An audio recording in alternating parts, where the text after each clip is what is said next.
Les étudiants de 3e année AES, bonjour. Dans cette vidéo, je vais corriger l'exercice numéro 10 de la séance de TD numéro 9. Dans cet exercice, on a une firme ou une entreprise qui produit deux biens X et Y. Chaque unité de X est vendue à 15K euros, ça veut dire 1000 euros, et chaque unité de Y est vendue à 9K euros. Les coûts de production, pareil, sont en K euros, ça veut dire sont en milli. Chaque 1000 euros fait une unité, tout simplement. Et la fonction de coût total qui dépend de X et Y est de la forme suivante.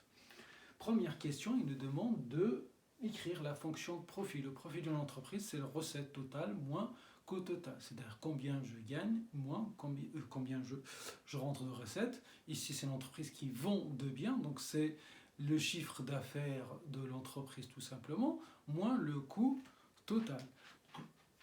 Le profit, donc première question, le profit qui dépend de X et de Y parce qu'ils vendent deux biens X et Y est égal, on a dit recette totale moins coût total. Et on le note souvent RT moins CT. C'est la même chose, recette totale, l'abréviation de recette totale moins coût total. Recette totale de l'entreprise, ici l'entreprise produit deux biens X et Y qui les vend à 15 et à 9 l'unité. Recette totale, c'est le prix de vente de X qui est 15 fois le nombre d'unités vendues de X qui est X, d'accord? Parce que c'est X unités du bien X, plus le prix de vente de Y, 9, fois le nombre d'unités de Y, bien sûr, et recette totale. Donc recette totale du vente du bien X plus recette totale du vente du bien Y, ça fait recette totale de l'entreprise parce qu'il produit deux biens. Moins le coût total, et le coût total, c'est ce qu'on a ici, donc moins tout ça, entre parenthèses. Donc quand je vais enlever les parenthèses, donc je change les signes. Donc moins 0,04x carré moins 0,01xy moins 0,01y au carré plus 4x, moins 4x moins 2y et moins 500.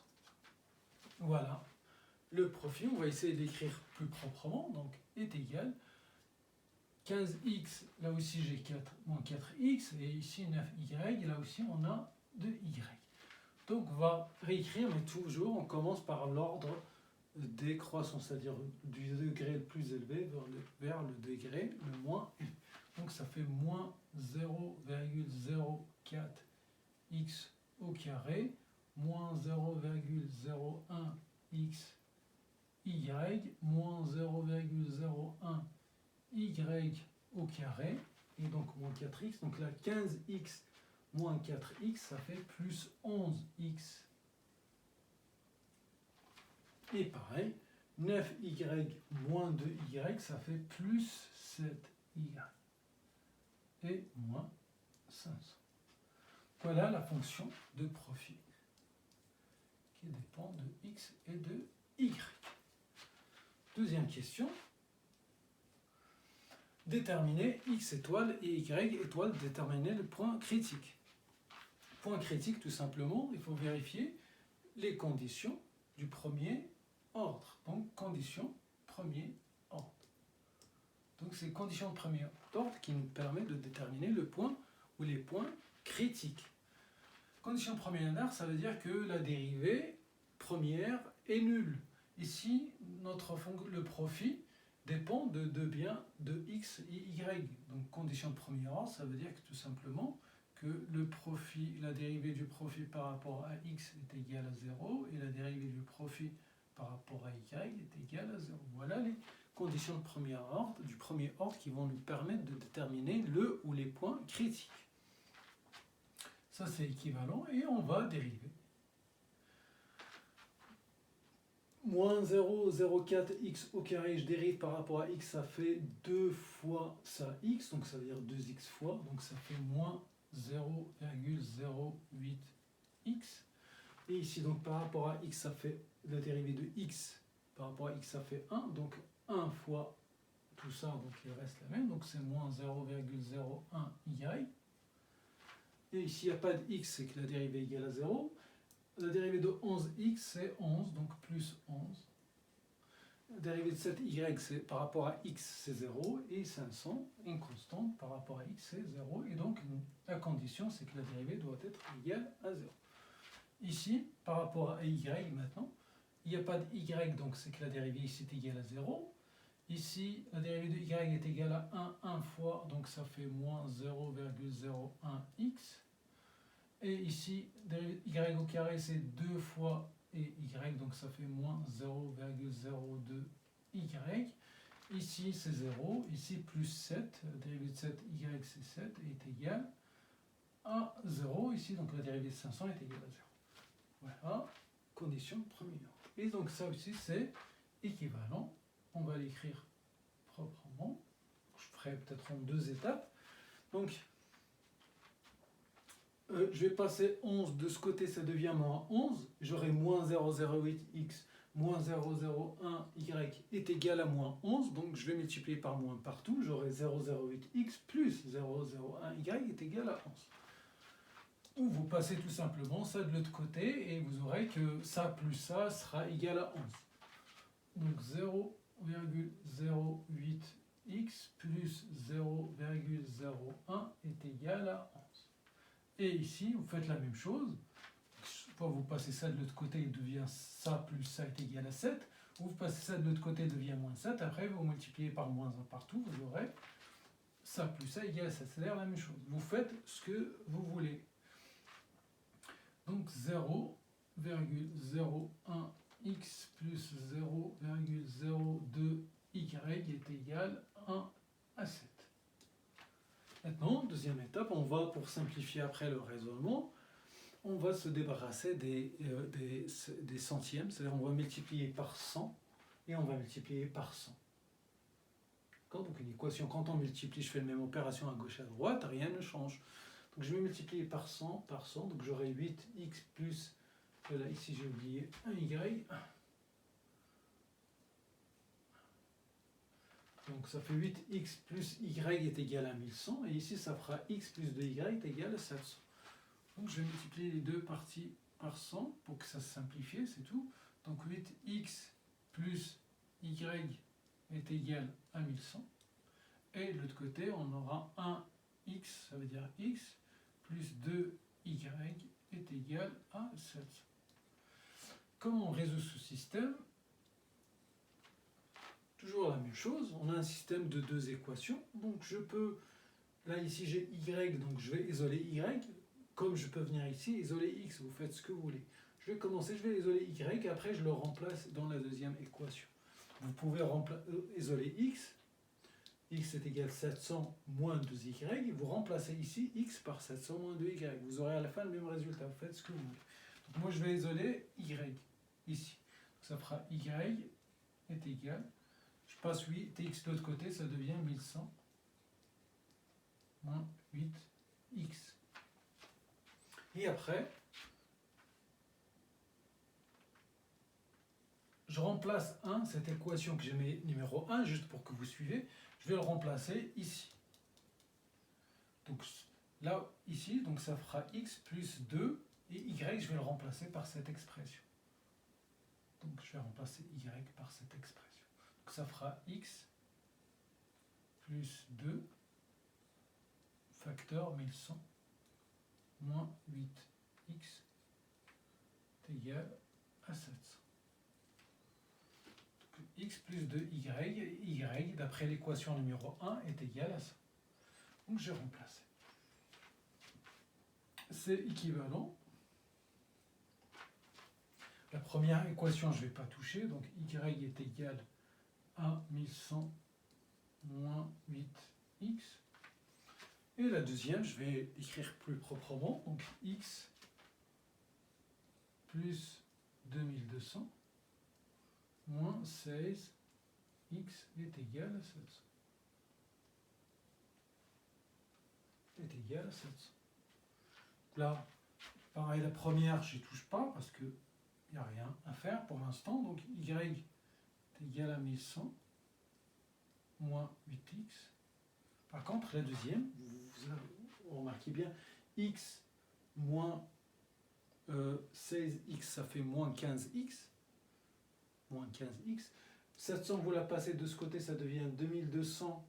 2200 moins 700, ça fait 1500. Donc ça fait 1500. Et ici, on a dit x moins 16x moins 15x est égal à 0. Donc le fait que 700, je vais le passer de ce côté, il reste 0 de l'autre côté. Et là, on va isoler x. Toujours la première. Donc pour l'instant, vu que je n'ai pas encore trouvé x, donc je reste toujours 1100 moins 8x. Et ici, je passe moins 15x de l'autre côté, il devient 15x, et donc x est égal à 1500 sur 15. Donc 1500 est égal à 15x, x est égal à 1500 sur 15, 1500 sur 15, c'est 100. Donc x est égal, là j'ai trouvé x étoile est égal à 100. Je mets étoile, c'est-à-dire le point d'équilibre ou le point optimum. D'accord, c'est le point critique, un coordonnée, point critique. X étoile est égal à 100. Donc, au passé, je dis moins 15x de l'autre côté, ça fait 15x. Et donc, x est égal à 1500 divisé par 15, qui est égal à 100. Et une fois que j'ai trouvé x égale 100, je vais le remplacer ici. Je remplace ici x par 100 et je calcule y. Donc, x étoile, maintenant, je vais l'écrire en haut parce que je l'ai trouvé. Ce qui nous donne que y étoile maintenant, d'après l'équation 1, donc y étoile est égal à 1100 moins 8 fois 100. 8 fois 100, c'est 800. 1100 moins 800, ça fait 300. Et voilà, j'ai trouvé les coordonnées du point critique. Donc le point critique, apport coordonnées, x est égal à 100 et y est égal à 300. Voilà, pour la deuxième question. Troisième question, il nous demande de montrer que x et y étoiles, donc qui sont bien des optimums, représentent ou maximisent le profit de la firme. Pour voir bien que ce point critique, on va dire que c'est un extrémum et ce n'est pas n'importe quel extrémum, c'est un maximum parce qu'un extrémum peut être négatif ou positif. C'est-à-dire on va vérifier les conditions de second ordre. C'est la première étape, on va vérifier qu'il s'agit bien d'un extrémum. Une fois qu'on vérifie bien qu'il s'agit bien d'un extrémum, on va vérifier qu'il s'agit bien d'un maximum et non pas d'un minimum. Parce qu'on cherche à maximiser le profit. D'accord ? Donc ça, le profit. On a trouvé que c'est un point critique qui remplit les conditions de premier ordre, que la dérivée est nulle. Et après, on va chercher que c'est un point qui maximise le profit. Et un maximise le profit, ça veut dire un point extrémum. Et on va vérifier les deux conditions, la première de l'extrémum et la deuxième du maximum. Conditions de second ordre. Donc je vais reprendre, donc on a dit 100 et 300, donc je vais reprendre, donc je vais effacer ça, je n'en ai pas besoin, donc on sait que maintenant x étoile c'est 100 et y 300, et pareil, ça aussi j'en ai pas besoin pour l'instant. Pour calculer vérifier les conditions de second ordre, j'ai besoin de la dérivée première, c'est pour ça que j'ai gardé la dérivée première ici. Parce que j'en ai besoin pour traiter la question. Donc, troisième question, on a dit tout simplement, on va vérifier les conditions du second ordre. Conditions second ordre. Et donc, on a une fonction qui dépend de x et de y. Donc là aussi, on voit x et y. Donc, on a vu dans l'exercice numéro 7 et 8, comment on détermine l'extrémum, on vérifie les extrémas et on détermine leur nature. Donc on va faire la même chose. Donc on a besoin de calculer f'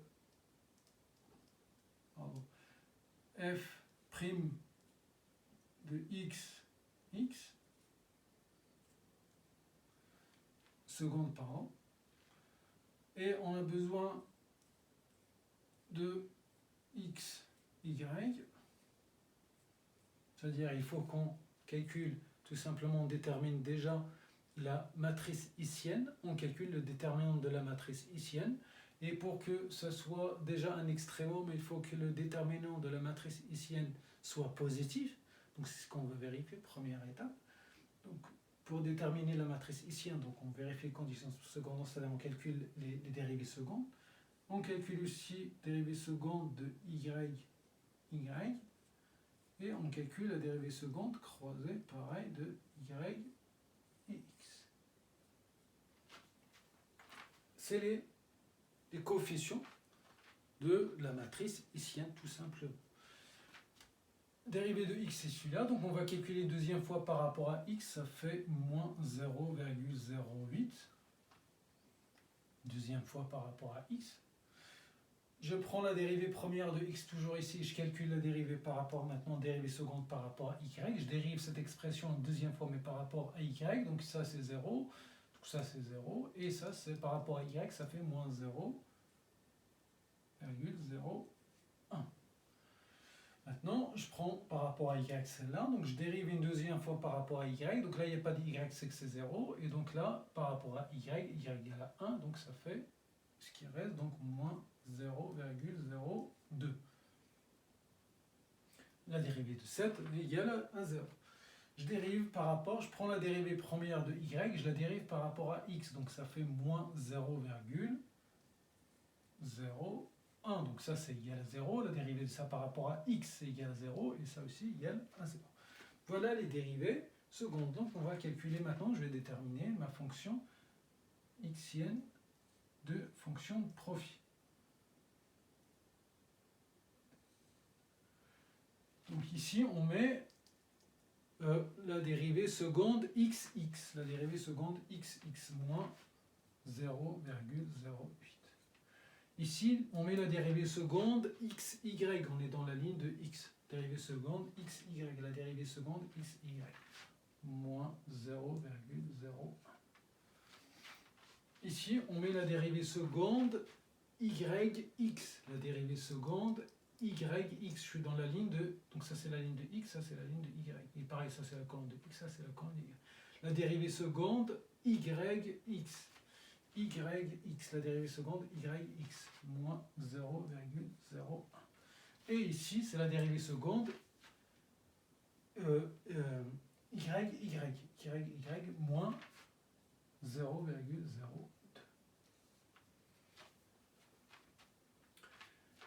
Et on calcule maintenant le déterminant de la matrice hessienne. Et on regarde, vu qu'on cherche que c'est un maximum, il faut qu'on trouve que le déterminant est positif. C'est comme ça, parce qu'il nous demande juste de déterminer ou de montrer que c'est bien on va dire x, y étoile. Les points optimaux qu'on a trouvés tout à l'heure, 100, 300, c'est un point qui maximise le profit. Donc c'est maximise, c'est que c'est un extrémum. Et on a vu pour que ce soit un extrémum, il faut le déterminant de la matrice dans l'extrémum, le déterminant de la matrice ici dans l'extrémum est positif. Donc on va calculer les déterminants, on sait qu'on va trouver positif. Si on ne trouve pas un chiffre positif, c'est qu'il y a un problème dans le calcul. Donc je calcule le déterminant maintenant de H de P est égal. Ça fois ça, donc moins 0,08 fois 0,02, ça fait 0, donc moins plus, et donc ça fait 0,006. 4 chiffres après le virgule 2 et 2, 4. Ok, 0,06 moins, donc ça fois ça, moins ça fois ça, moins 0,01 fois moins 0,01, déjà ça sera positif parce que c'est moins et moins, et 0,01 fois 0,01, ça fait 0,0001, et donc ça fait 0,0015, et c'est positif. Donc il s'agit bien d'un extrémum. Donc le point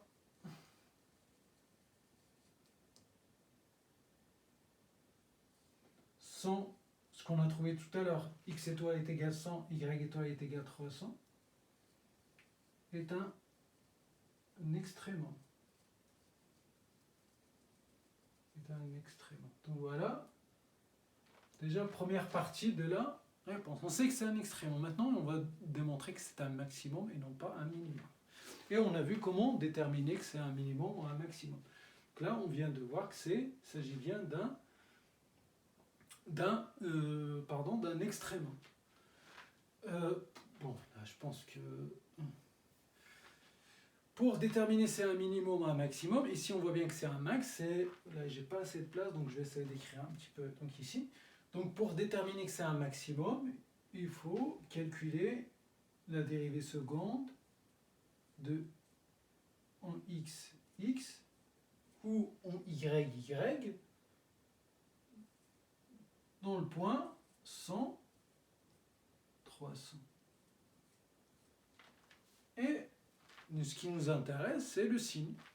Si le signe est positif, c'est que c'est un minimum. Si le signe est négatif, c'est que c'est un maximum. Et on va chercher la dérivée seconde x. Elle est où? Elle est là. Donc, c'est une constante. Ça veut dire quelles que soient les valeurs de x, y, est égale toujours à moins 0,08. Moins 0,08. Si, par exemple, il y avait des x et des y, on remplace x par 100 et y par 300. Donc s'il n'y avait qu'un x quelque part, on remplace que x. Donc là, ici, c'est une constante, quelles que soient les valeurs de x, y. La dérivée seconde de x, du profit en x, est égale toujours à moins 0,08. Et moins 0,08 est négatif. Et donc, 103 est bien un point optimum qui maximise le profit. Donc,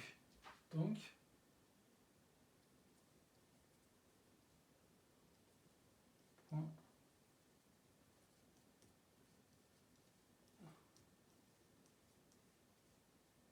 maximise. Donc c'est-à-dire c'est un point optimal donc qui maximise le profit de l'entreprise. Vous pouvez calculer le profit. On a ici le profit ici. Donc vous pouvez calculer le profit ici. C'est-à-dire vous remplacez juste x par 100 et 300. Vous aurez le profit maximum. Donc c'est-à-dire si on veut calculer ici le profit maximum qu'on vient de calculer. Donc là, je ne vais pas le faire parce que ça prend un peu plus de temps. Mais vous pouvez le faire. 0,4 fois 100 au carré moins 0,01 fois 100 fois 300 moins 0,01 fois 300 au carré plus 11 fois 100 plus 7 fois 300 moins 500. Et vous aurez le profit. Vous venez ici, vous remplacez x par x étoile 100, y pareil, et vous calculez le profit. Donc là, il ne le demande pas, mais on a bien montré que première étape, on a trouvé ce point critique, et on a démontré que ce point critique, qui est un point qui est maximisé, c'est-à-dire on a montré que c'est un extrémum, ici, donc on a calculé la matrice hessienne, et on a calculé le déterminant de la matrice hessienne. On a bien montré que le déterminant est positif, et donc on a déduit que c'est un extrémum. Après, on sait qu'un extrémum peut être un maximum comme il peut être un minimum. On va vérifier si c'est un max ou un min. On va calculer l'image dans ce point optimum de la dérivée seconde de xx ou de y, ça ne change rien.